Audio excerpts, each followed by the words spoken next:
Urubanza rwa Niyonsenga Dieudonné uzwi nka Cyuma Hassan wagombaga kuburanira mu bujurire ku rubanza rwe kubera igihano yakatiwe cy'imyaka igera kuri 7 rwasubitswe kuri wa 10 Mutarama 2022 mu rukiko rw'ubujurire. Mu iburanisha riheruka yahamijwe ibyaha 4 birimo gukora no gukoresha inyandiko mpimbano, icyo kwiyitirira umwuga, icyo kubangamira ishyirwa mu bikorwa ry'imirimo y'ubutegetsi, n'icyo gukoza isoni abayobozi b'igihugu n'abashinzwe umurimo. Nyuma yo kubihamywa, urukiko rwamukatiye imyaka igera kuri 7 y'igifungo n'ihazabu ya miliyoni 5 z'amafaranga y'u Rwanda, nubwo kimwe muri ibyo byaha yakoze cyo gukoza isoni abayobozi b'igihugu n'abashinzwe umurimo cyavanwe mu mategeko muri 2019. Ubushinjacyaha bwahise rero bujurira umwanzuro w'urukiko busaba ko yagikurwaho, ariko ibindi byaha bigera ku 3 yahamijwe n'ibihano ntibihinduke. Ku rundi ruhande, Niyonsenga Dieudonné nawe yari yajurira icyemezo cy'urukiko. Niyonsenga avuga ko yajurira icyemezo cy'urukiko kubera ko yahanishijwe amategeko y'ikigo kitakibaho aricyo Media Council, no kuba urukiko rutaratesheje agaciro ikirego cy'ubushinjacyaha kuko yahanishijwe icyaha kitari mu itegeko. Hari kandi kuba urukiko rwaramuhamije icyaha cyo gukoresha inyandiko mpimbano rushingiye ku bisobanuro bitari byo byahawe umwuga wo kuba umunyamakuru, ndetse no kuba urukiko rwarategetse ko afatwa, bityo bigakorwa mu buryo bunyuranyije n'amategeko. Ko rero kuba yagiye gushyira mu bikorwa icyo cyemezo. Uko urubanza rero rwagenze icyo gihe, n'urubanza rwatangiye rukerereweho amasaha agera kuri 3:55 bitewe n'uko ikoranabuhanga ritari rimeze neza imageragere. Cyuma Hassan wari wasabye ko yaburanishwa ari mu rukiko, hahise hashakwa uburyo yapimishwa COVID-19 kugira ngo agezwe mu rukiko rw'ubujurire ku Kacyiru. Yagejejwe mu rukiko acungiye umutekano mu buryo budasanzwe n'abakozi b'urwego rushinzwe imfungwa n'abagororwa, baherekejwe n'umukozi ushinzwe iperereza mu urwo rwego Mugisha James. Amaze gusomerwa ibyo ubushinjacyaha bwashingiyeho bujurira, yahise avuga ko mbere yo kuburana afite inzitizi. Yagaragaje ko harimo kuba gereza afungiyemo itarigeze imwemerera gusubiza ubushinjacyaha kandi umwanzuro yarawuteguye. Yakomeje agira ati, mfite impamvu z'ubuzima, ati nkomora ku hantu mfungiye, ati muri gereza nagezeyo banjyana ahantu hameze nko mu mwobo, ati kuko binsaba kumanuka, ati nibura escalier 24, ati kuba mfungiye ahantu n'inyamaswa itafungirwa. Nibaza impamvu rero njyewe ufungiye inyandiko mpimbano, ati mfungirwa ahantu nkaho kandi hari abantu bahekuye igihugu ariko bafunzwe mu buryo bwemewe n'amategeko. Yasabye urukiko ko yahabwa umwanya akabanza kuzuza umwanzuro we usubiza ubushinjacyaha ndetse kurekurwa by'agateganyo. Maître Gatera Gashabana yavuze ko bafite inzitizi n'ibibazo by'ibanze byakagombye gukemurwa, ati turumva ari ibintu by'ingenzi, ati kubijyana n'uburenganzira bw'uregwa, ati kuba yaburana ari hanze, ati bibujije ko urukiko rwabisuzuma. Uhagarariye ubushinjacyaha Mukunzi Faustin yavuze ko ntacyo yavuga ku bijyana n'inzitizi yatanzwe, ati cyane ko itari yashyizwe muri systeme y'iburanisha ku gihe, ati bityo ko bahabwa umwanya bakabanza kuyigaho ndetse no kugira icyo bayivugaho. Perezida w'inteko y'iburanisha yasabye Maître Gatera Gashabana Cyuma Hassan kongera kuganira bagakora umwanzuro umwe, ukazaba rero wageze muri systeme bitarenze tariki ya 15 Mutarama 2022 kugira ngo impande zose zizagire icyo zibivugaho.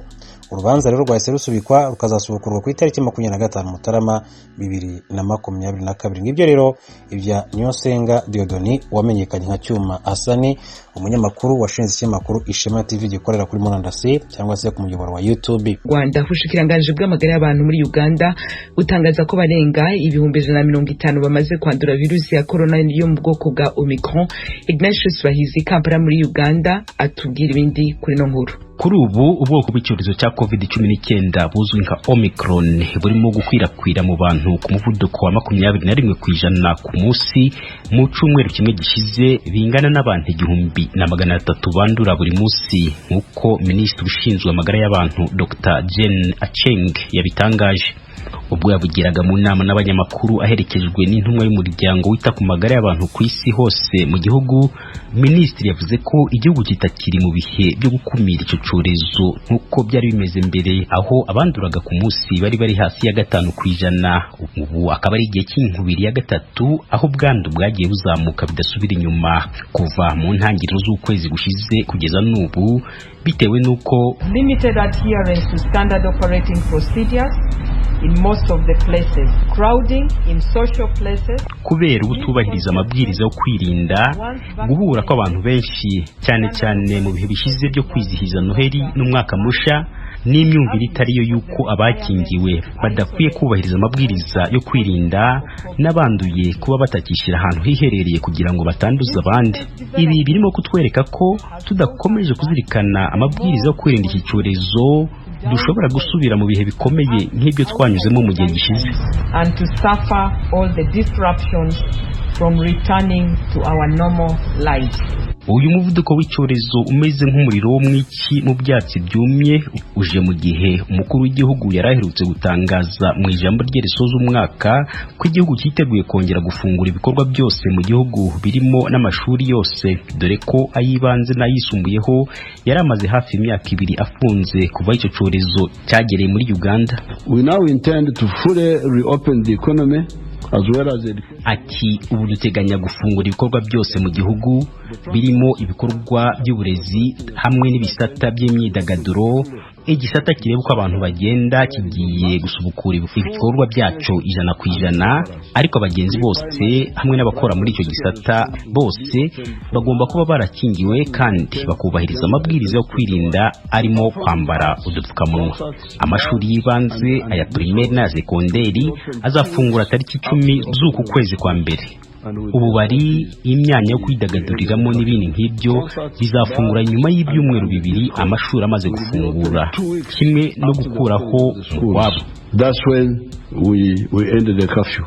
Nyamara ariko nubwo cyari cyaratumye ibikorwa birimo n'amashuri bifunga cyiyongereye kuruta uko byari bimeze mbere, guhera kuwa mbere tariki 10 amashuri azatangira gufungura nk'uko byateguwe, ariko amabwiriza yo kwirinda agakurikizwa kimwe no gukomeza gukingira abatarakingirwa.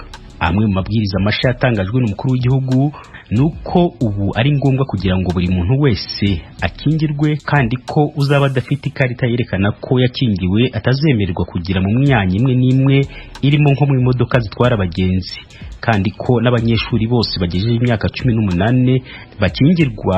Ubu minisiteri akaba igiye kuja mu mashuri yose gukingira abagejeje iyo myaka.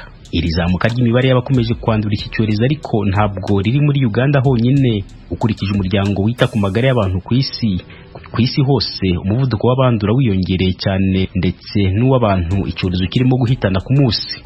Uhagarariye umuryango muri Uganda, Dr. Jonas Tegen, yavuze ko ingaruka zikomeye zigiye kugaragarira ku mugabane wa Afurika. For the first time in the last 1 week we have ati n'ubwa mbere bibaye kubona abantu basaga miliyoni bandura mu gihe cy'icyumweru kimwe cyonyine ku isi hose.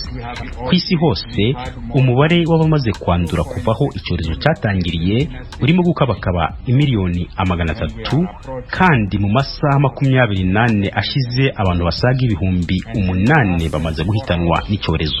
Ibi binarushaho kuba bibi cyane ku mugabane wa Afurika kuko abantu bamaze gukingirwa baracyari bakeya cyane. Ku bijyanye no gukingirwa iki cyorezo, minisiteri ishinzwe amagara y'abantu muri Uganda ivuga ko abantu basaga gato imiliyoni 12 aribo bamaze gufata urukingo rwa mbere ku bantu imiliyoni 22 bagambiriwe gukingirwa mu cyiciro cya mbere, kandi ku bamaze gukingirwa abasaga gato imiliyoni 4,600 nibo bamaze gufata inkingo zose. Hari n'abatangiye gufata urukingo rw'inyongera barimo n'umukuru w'igihugu wafashe urukingo rwa 3 muri kino cyumweru.